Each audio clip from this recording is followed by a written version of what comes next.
All right. So weird. All right. I'm not going to touch anything. Just going to let people come in. We're going to go back to where we were. It's always hard when I'm firing to remember where we were. So I must have hit something with the computer. It started lagging. It might because I'm recording with Audacity and I'm here. That could be the issue. We have one person. No one's going to join. No one's going to join, Brenda. It's over. Cancel the show. Ooh, let's see. It's all right. All right, are you guys back?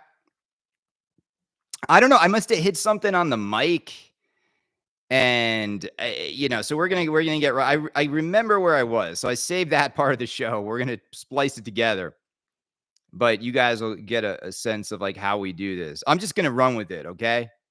Now, can you guys hear me okay now? I just want to make sure because people said it was lagging. People said it wasn't. It was clipping or whatever. Is it working? Does it sound good? All right, let's do this.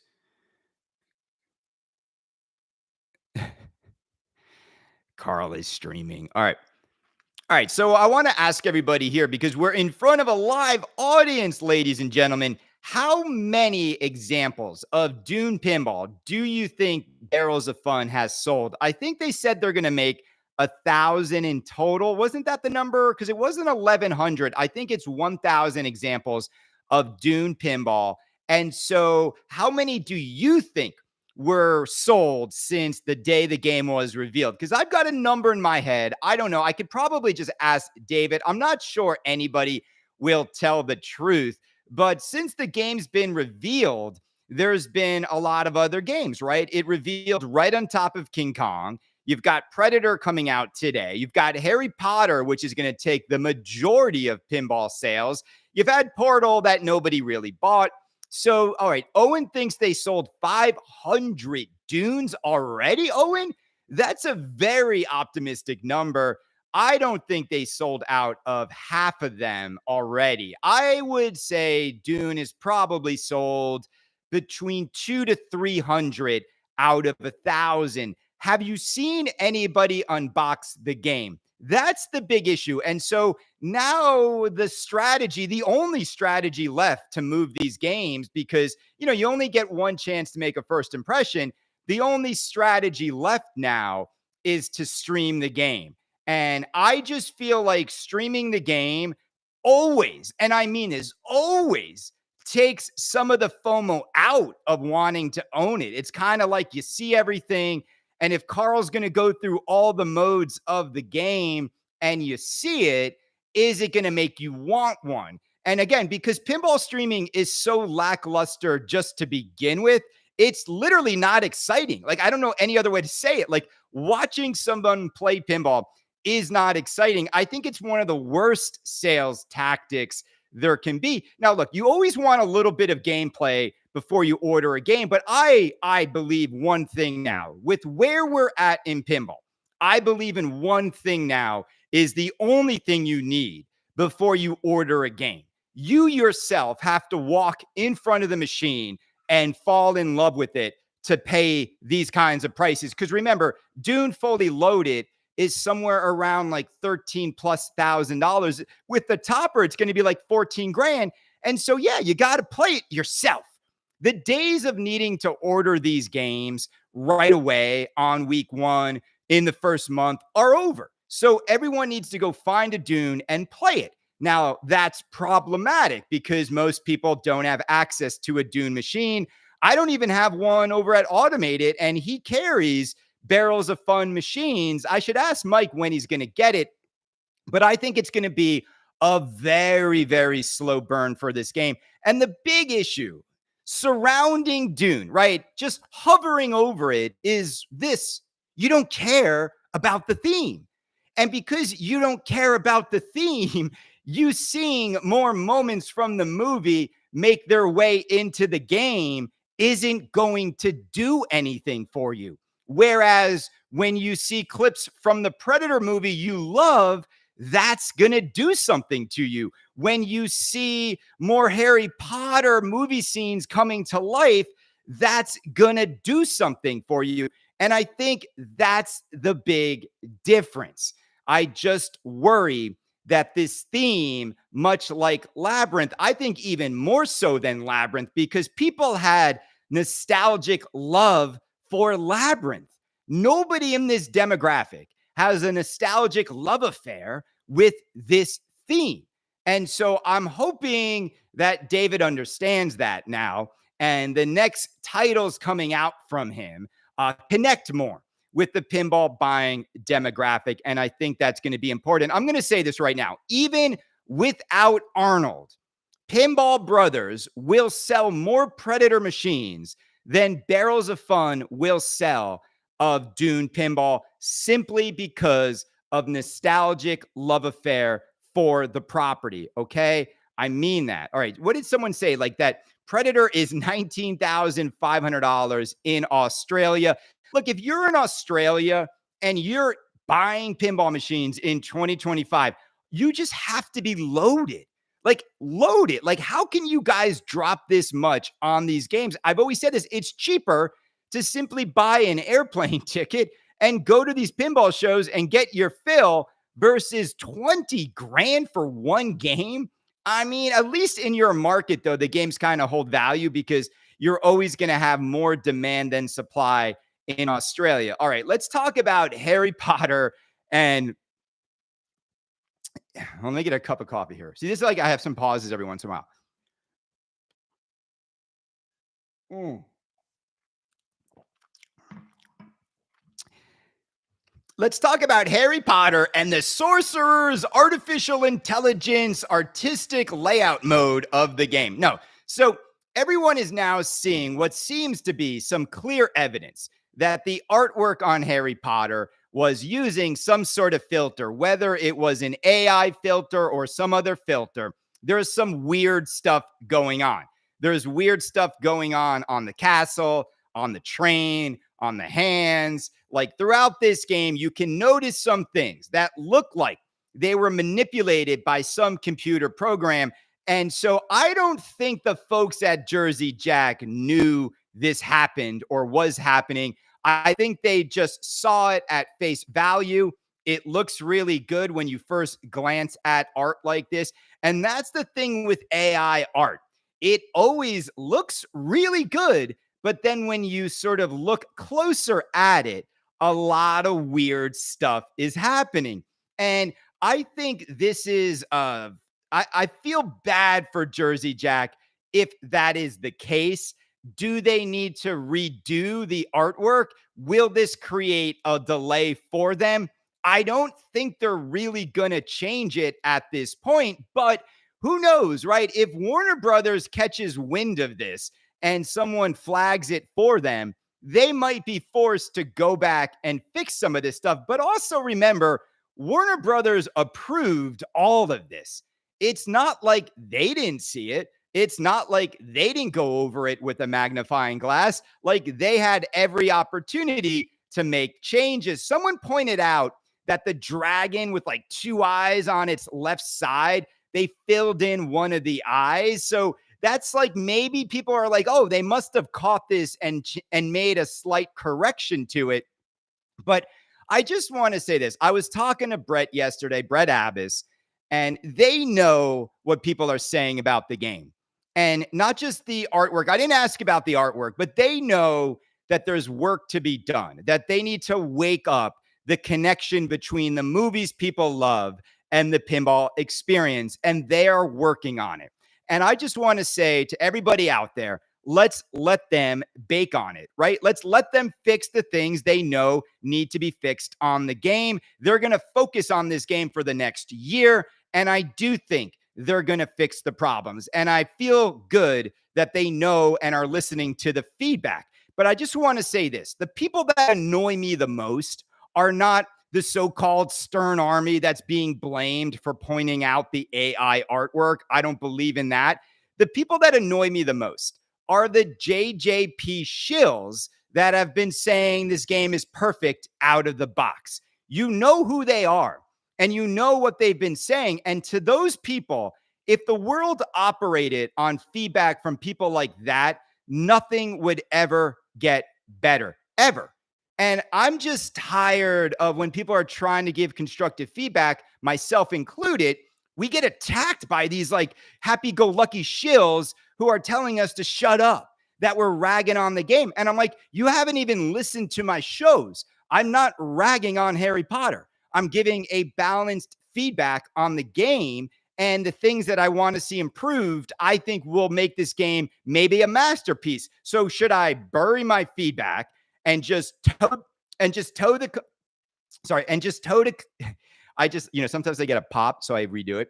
Should I just toe the company line, order two, one for each of my houses, and say that everybody else has no taste?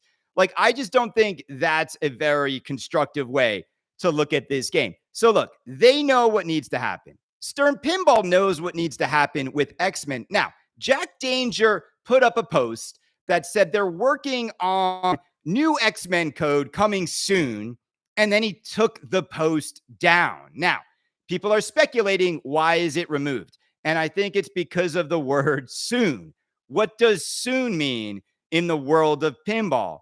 Does that mean in July? Does it mean by the fall? Is it sometime this year? And I think that's why they took it down, because now you're going to have all these people expecting something soon.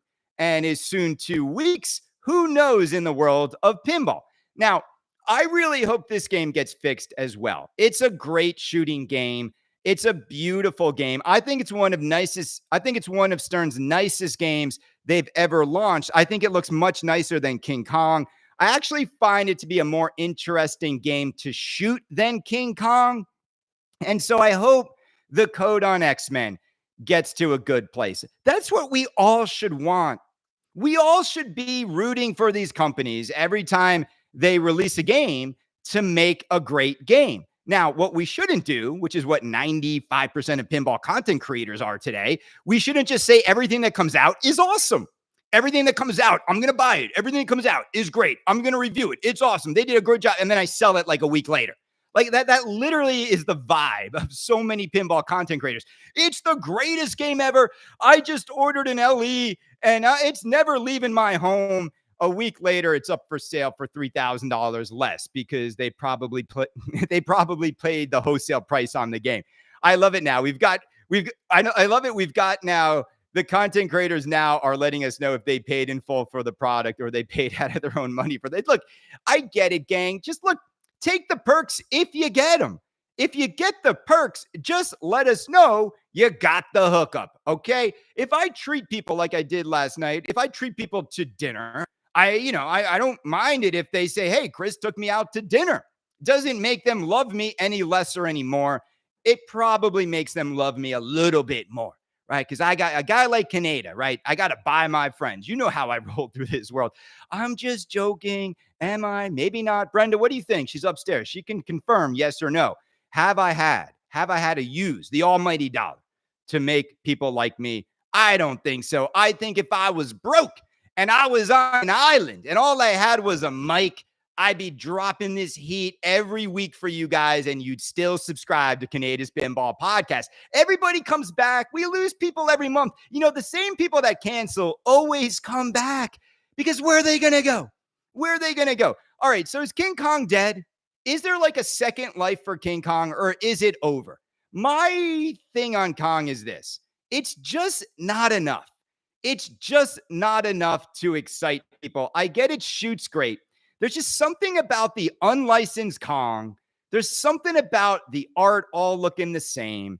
There's just something about this game. The quality's not great. Kong's arms are falling off. You've got to buy some dude's mod so the VUC doesn't shake. Wait, really, for $13,000, I have to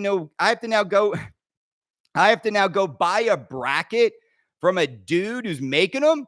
Really, for $13,000, Stern hasn't fixed it yet. And I'm just saying, I don't know. I just feel like Kong isn't enough to want it right now. Because I also think everyone's just so much smarter now, if you really want a Kong, The code's not done. You wait 6 months. Kong LE is 10. Kong Premium 7,500, and a Kong Pro is 5. Like, that's the way it's all going. If Jaws 50th comes out in 2 days, I don't know. I haven't heard anything. Like, I haven't heard a scheduled meeting with distros. I kind of feel like it's not happening. But if it does happen and Jaws 50th comes out, then what's going to happen to all those Jaws LEs? They're going to go down. Everything's going down. Everything's headed south. It's fine. That's why you should just buy games you love. You should buy games you love. Brenda's trying to give me coffee right now. We're live, baby. 60 people. 60 people. I hope you're all subscribers. If you're a subscriber, you get to see now how Kaneda does the show live. All right, so we've got Kong. The next game might be Jaws 50th. Then we've got John Borg, Star Wars Episode 1, 2, and 3. Darth Maul, baby. Pod racing, baby. Guado. Is it Guado? Wado? What's his name? The blue dude with the wings? Wado? I don't know. I forget his name. Annie, somehow you know, Annie. Metachlorians edition. What is going to happen? Are we going to go back? Are we going to go back to episode 1 through 3 and the main guy, baby, Jar Jar Binks? They need to make a Jar Jar Binks super limited edition. Misa want that version, Misa want that version, Stern, using a bigger doo-doo Jar Jar. Look, I think these movies, since Star Wars has had so many bad TV shows, I think everyone's looking back on episode 1 through 3 with a lot more fondness than they used to. I mean, Hayden Christensen now goes to the Star Wars conventions and he's like treated like a celebrity. Like, they go nuts when they see him. And so, look, it's Star Wars. When that theme song hits, if John Borg makes a great game, it's going to sell. If you want to go up against Harry Potter, it's a good 1-2 punch to hit back with Star Wars and Pokemon and maybe Tron. The one game they better not make, and you know what it is, they better not make a remastered, like, comic version of The Walking Dead. Nobody wants another run of Walking Dead. That's not the game. It's Tron, and then it's Lord of the Rings. Those are the two games everybody wants another run of. It's not Walking Dead, Stern. And then, Stern, you really need to get more great themes going. You don't have enough of the nostalgic stuff we want. I still can't believe we're not going to get Back to the Future from Stern. By the way, everybody, if you're following how slow Dutch Pinball is making Alice's Adventures in Wonderland, how the heck is this company going to make Back to the Future? How? Like, what happens when they get 5,000 orders and they're making 20 games a week? What happens? How are they ever going to fulfill orders? 20 games a week at best. I think it's like 10 games a week. I don't think they can make even 500 games a year. And so what's going to happen when they try to manufacture Back to the Future? What Barry should have done, he should have inked the deal with either Stern or like JJP. They both wanted it. The thing is like, I know Barry wanted like a lot up front. He didn't want to wait for the money. If I were Barry, I would have taken the long payout. I would have said, look, we'll do the deal. I want $500 per game sold. And I would have taken a plane to the Caribbean and sat on a beach and collect checks for the next 5 years. And I'm talking, people, millions of dollars. We're not talking a few $100,000 here. I'm talking millions of dollars he would have made over the duration of that game's manufacturing. And I also would have said part of the deal is don't cap this game. Make 88 SLEs, make another LE, but then the premium, unlimited runs. They would never stop selling it. And it was going to be made by Keith Elwin.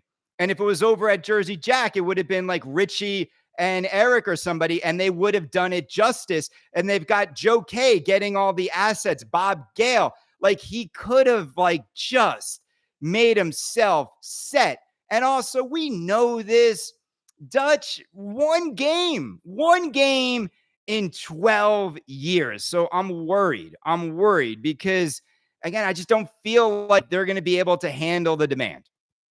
And sometimes in life you got to know your limitations. We all have to. That's what guides us in our professional careers. Like, you just got to know what you're good at and what you need help with. And they're not good at manufacturing. It's just not their strong suit. This one game in 12 years. You are not a manufacturing company. You've made one game in 12 years. And so we'll see what happens there. I mean, that's not happening anytime soon. We really can use Alice as a marker to see how they're doing, and it's not flying out the door. It really isn't.